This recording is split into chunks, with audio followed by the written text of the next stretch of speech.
Hi friends, today I have a new book for you, and this book is called Sad Isn't Bad.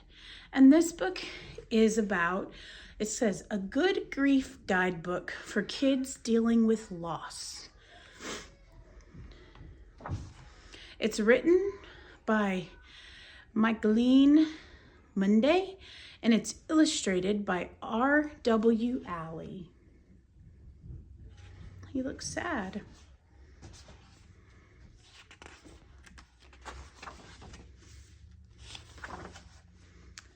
It's okay to cry. See him? He's sad. He's crying. When someone you care about dies, it's very sad. There will be tears, but tears can be good. Sad isn't bad. You might feel like you're too big to cry. You're not. You might even notice yourself crying at things that didn't used to bother you. A shoe that won't tie, a toy that breaks, homework that seems too hard. Talk to someone you trust about these feelings. Tell yourself it's okay to cry when you're sad. You have a good reason.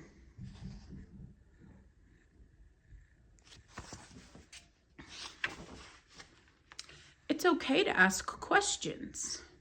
Your mom or dad may seem too busy to talk to you because of getting things ready for the funeral, but they still love you.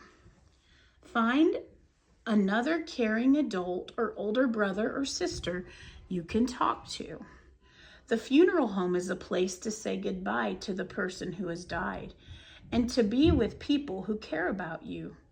Join in the talking and the remembering, the tears and the laughter. You may be curious about things like the casket or the body or what will happen at the cemetery. Ask someone to explain the things you wonder or worry about.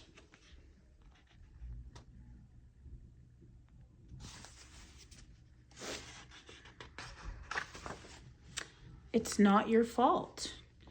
You may think that you somehow caused your loved one to get sick or have an accident or die. If you feel this way, tell a grown-up about it. The two of you can talk about how it wasn't your fault.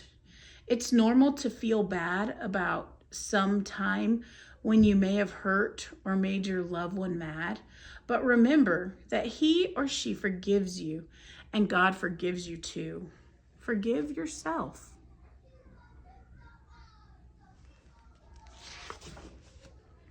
It's good to share your feelings. When you lose someone close, you might feel sad, mad, scared, or lonely. If you try to hold these feelings inside, it can make you feel even worse. Talk about how you are feeling right now with someone who cares about you. Sometimes people get stomach aches or headaches when they're really sad. After all, you feel sad all over in your mind and your body. Tell a grown-up if this happens to you. When you're alone, you may think more about what upsets you. You might have trouble going to sleep at night. Read your favorite story or ask someone to snuggle in and read it to you.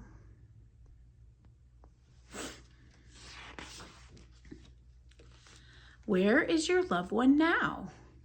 Many people think about death as a birth, the birth of a new spirit. Just as a caterpillar changes into a beautiful butterfly, your loved one is free and happy and beautiful now too. But you may wonder where your loved one is. Many people believe that when someone dies, his or her spirit goes to be with God in heaven. What do you believe? Most people believe that we will be together with our loved ones and God after our life here on earth. What do you think it will be like to be with your loved one again?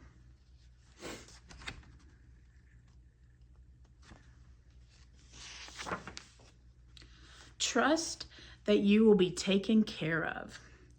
Even though someone you loved has died, this does not mean that you will be left all alone. There will always be people to take care of you. You might feel scared that you or someone else you love will die too. Most people live a long life. Talk with a parent or another grown-up about the ways you stay healthy and safe. Remember that being sick usually does not mean someone will die. A doctor can cure most sicknesses or injuries, or they will heal on their own with rest and medicine.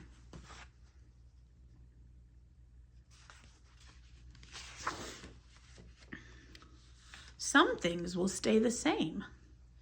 Even though you really miss the person who is gone, you can still have happy times with the people around you who love you.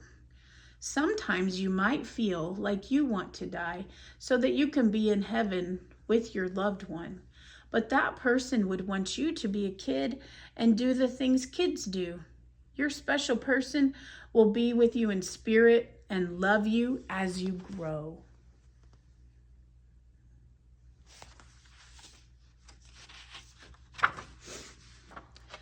Some things will change. It's hard to accept that you will never see this special person on earth again. It will take time to get over missing him or her so much. It feels strange to go into the room or house of someone who died and not find him or her there. Find a hat, a sweater, perfume, and put it up to your nose to help you feel close to that person. The first year after someone dies is especially hard. You will wish your loved one could be there at family times and holidays. Share your memories of happy times. Do something special like putting a special ornament on the Christmas tree to honor your loved one.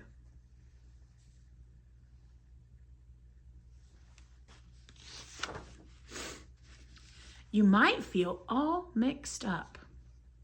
You might feel bad that you can still be happy sometimes and have fun playing, but being happy is exactly what your loved one would want you to be. You might feel angry with God, with the person who died, with doctors, your mom and dad, and even yourself sometimes. Talk about these feelings with someone you trust. You might feel confused if you hear adults talking about how it's a blessing that this person died. They are glad your loved one is now in heaven, where there's no longer any suffering.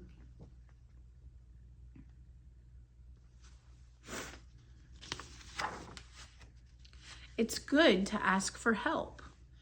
You may find it hard to keep your mind on your work when you go back to school. Let your teacher and your friends know what has happened. Your classmates, they might not know what to say or how to act around you. Help them to know you are still the same person, just a little sad right now. Tell them how they can help you. Praying is another great way to ask for help. Talk to God, who is always with you and never wants you to feel alone.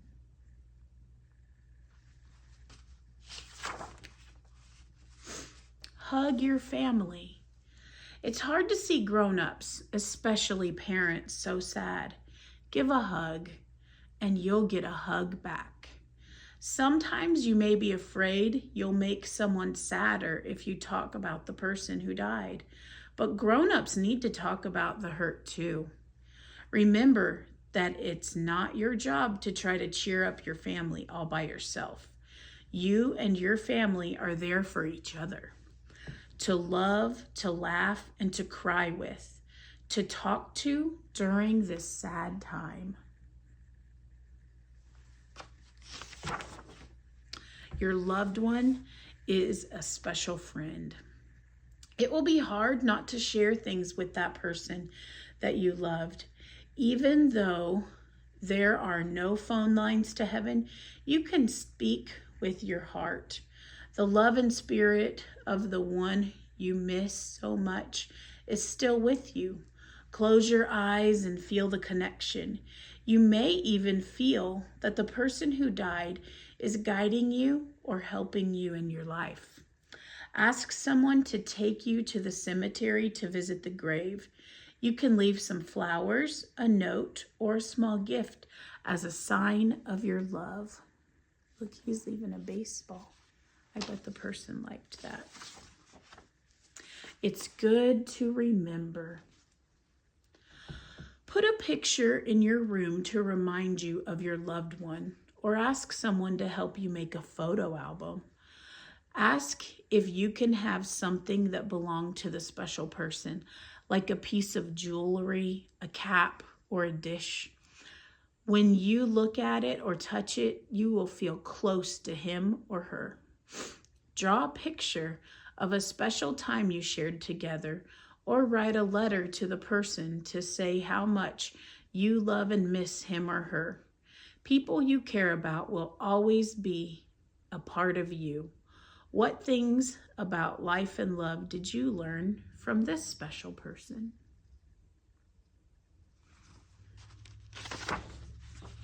Give it time.